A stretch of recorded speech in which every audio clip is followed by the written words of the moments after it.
If you finally built an emergency fund, congratulations. That is a huge win. It means you've worked hard, made choices, and put money aside for your future security. You've done the most difficult part. But here is something important and honest to know. If that hard-saved money is sitting in a regular big bank savings account, the kind that pays almost no interest, you are missing out. You are leaving hundreds of dollars on the table every single year. Your money is safe, yes, but it's just sitting there. It's not growing. And in a world where the price of groceries, gas, and rent keeps going up, that's a quiet problem. Your safety net is slowly getting weaker because it's not keeping pace. But we can fix that, and it's simpler than you think. Think about it for a second. You saved and planned and said not today to other things to build this cushion for peace of mind. Shouldn't that cushion be doing its very best to protect you? Shouldn't it be working just as hard as you did to save it? The good news is you don't need to be a money expert or take big risks to make this right. You just need a little knowledge about where to put your cash. Today, we're going to solve this together. We're going to look at the two best, safest places on earth to keep your emergency money: the high-yield savings account and the Treasury bill. This isn't about picking one winner and one loser. It's about learning how they work, and more importantly, how to use them together like tools in a toolbox to build a smarter, stronger, and more efficient financial safety net. A safety net that doesn't just sit there, it actually grows while it protects you. Let's start by getting to know our first tool, the high-yield savings account, or HYSA. The first step is to forget everything you know about your old bank with its local branch.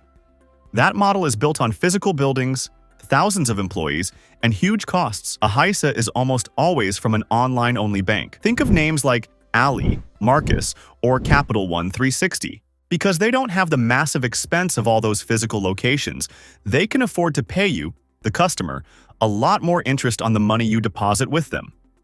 It's a simple idea.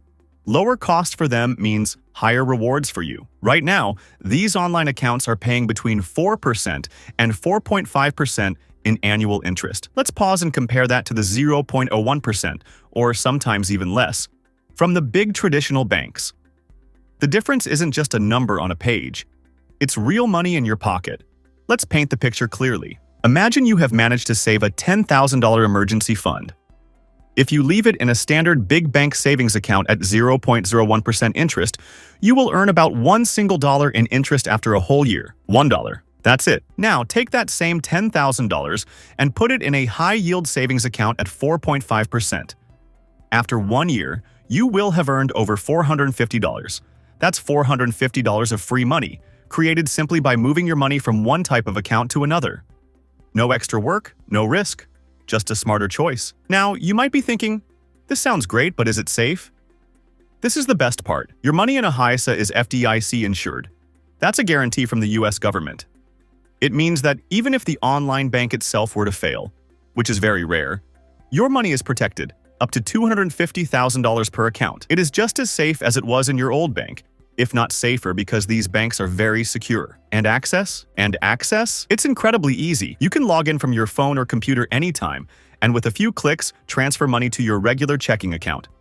It usually takes 1 to 3 business days to arrive. So it's liquid, it's safe, and it's simple. For a good part of your emergency fund, this is a fantastic home.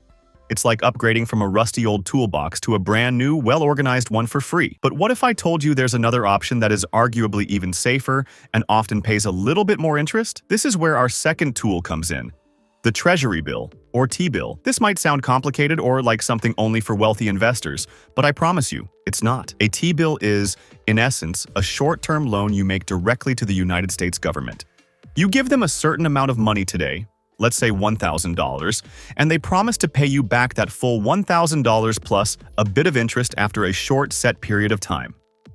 These periods are very short-term: 4 weeks, 8 weeks, 13 weeks, about 3 months, 26 weeks, about 6 months, or 52 weeks, 1 year. Why is this so safe?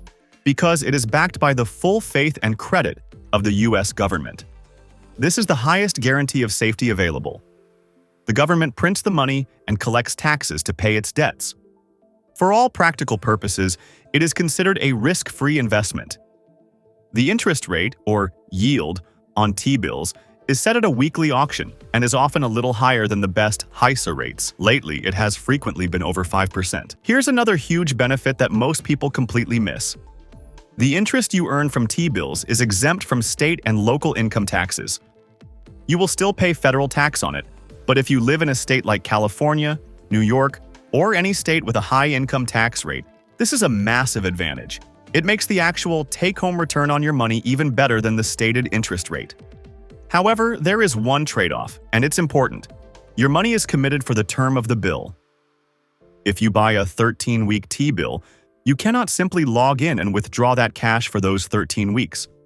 You would have to sell it on what's called a secondary market before it matures, which adds complexity and might not give you your full amount back.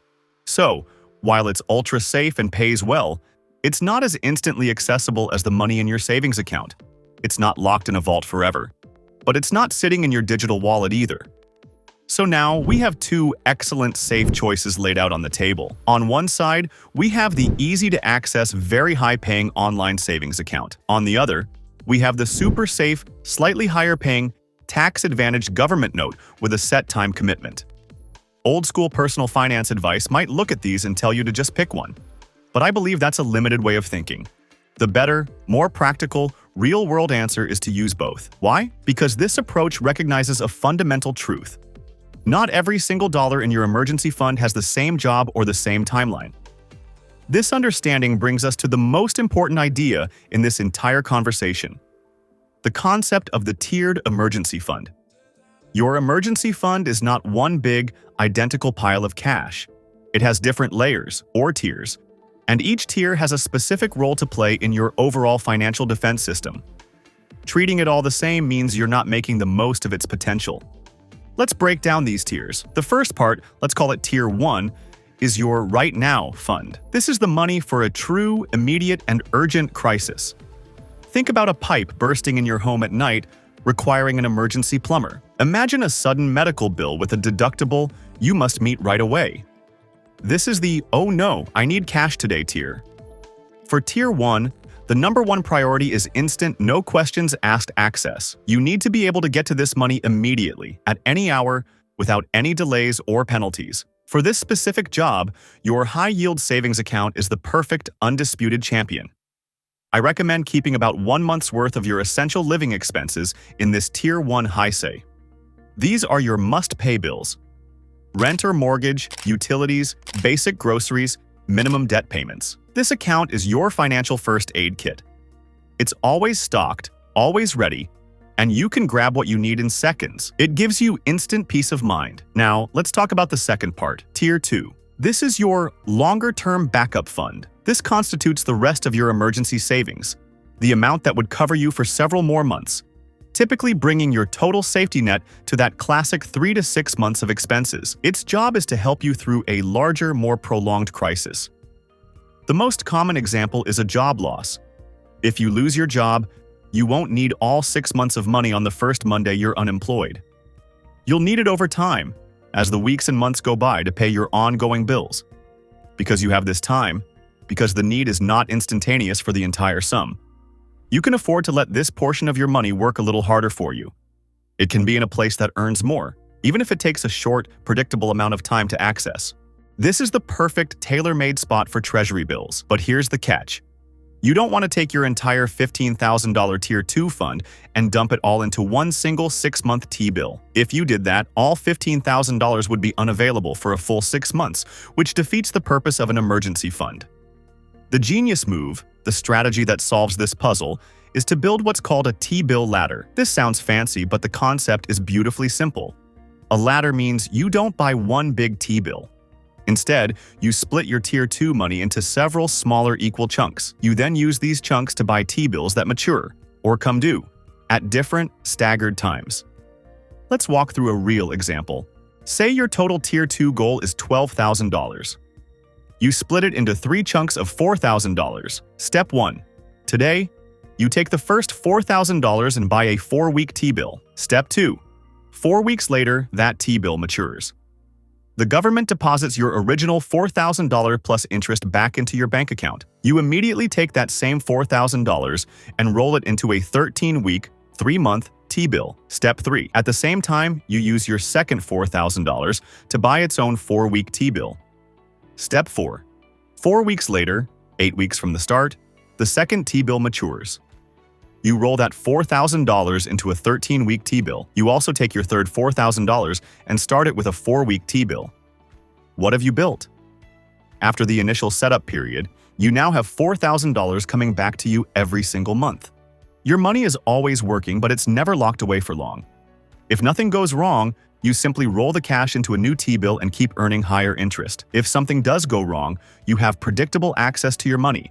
$4,000 this month, another $4,000 the next, without having your entire emergency fund sitting idle. This latter gives you higher returns, tax advantages, and regular access to cash. It solves the biggest problem people have with investing emergency savings: liquidity. I know this sounds complicated, but it's a classic case of the explanation being harder than the action. But more importantly, it's about the shift in control.